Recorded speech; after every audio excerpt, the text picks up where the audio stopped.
teman-teman, gimana kabarnya? Semoga sehat selalu ya.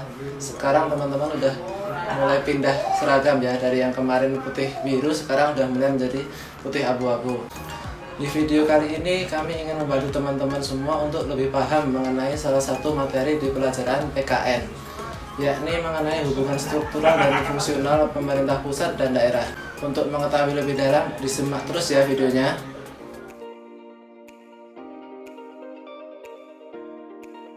Yang pertama kita akan membahas desentralisasi. Secara etimologis, istilah desentralisasi berasal dari bahasa Belanda, yaitu de yang berarti lepas dan sentrum yang berarti pusat.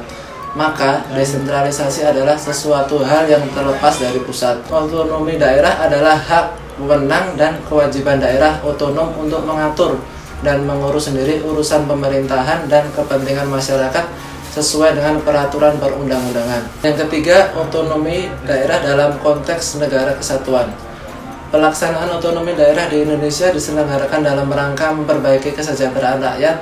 Pengembangan suatu daerah dapat disesuaikan oleh pemerintah daerah dengan memperhatikan potensi dan kekhasan daerah masing-masing. Yang keempat, landasan hukum penerapan otonomi daerah di Indonesia. Ada beberapa peraturan yang dijadikan landasan hukum pelaksanaan otonomi daerah di Indonesia.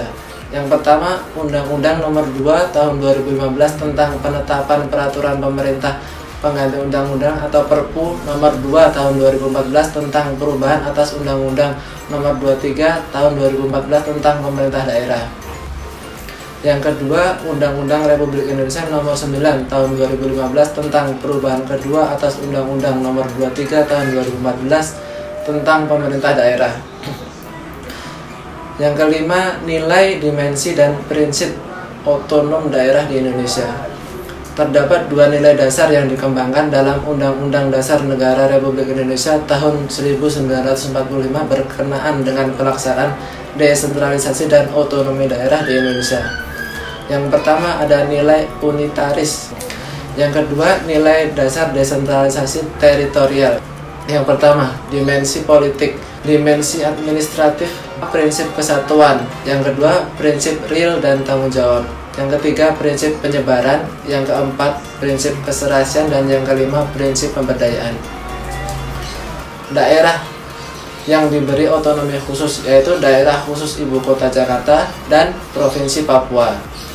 Adapun daerah istimewa adalah Daerah Istimewa Aceh dan Daerah Istimewa Yogyakarta. Selanjutnya kita akan masuk materi mengenai Dewan Perwakilan Rakyat Daerah atau DPRD. DPRD merupakan lembaga perwakilan rakyat daerah dan berkedudukan sebagai unsur penyelenggara pemerintah daerah. DPRD memiliki fungsi legislasi, anggaran, dan pengawasan.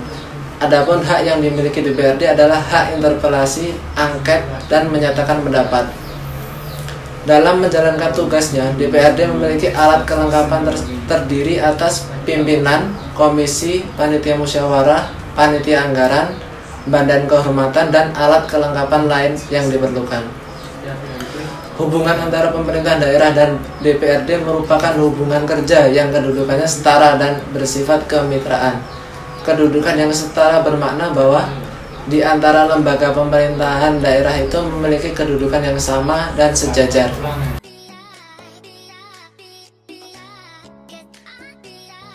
Kedudukan dan peran pemerintah pusat.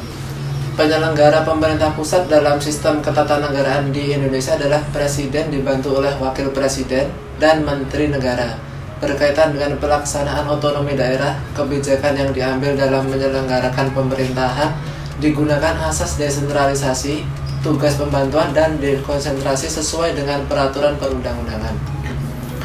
Pemerintah pusat dan pelaksanaan otonomi daerah memiliki tiga fungsi. Yang pertama, fungsi layanan atau servicing function. Yang kedua, fungsi pengaturan atau regulation function. Yang ketiga, fungsi pemberdayaan. Hubungan struktural dan fungsional pemerintah pusat dan daerah. Di Indonesia terdapat dua cara yang dapat menghubungkan antara pemerintah pusat dan pemerintah daerah. Cara pertama yakni sentralisasi.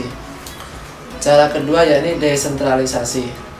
Inti dari misi pemerintah pusat dan daerah yakni melindungi serta memberi ruang kebebasan kepada daerah untuk mengolah dan mengurus rumah tangga sendiri berdasarkan kondisi dan kemampuan daerah. Assalamualaikum warahmatullahi wabarakatuh. Perkenalkan, nama saya Rahmanur Azizah, murid kelas 10 SMA. Saya ingin memberikan tanggapan tentang video pembelajaran PKN ini.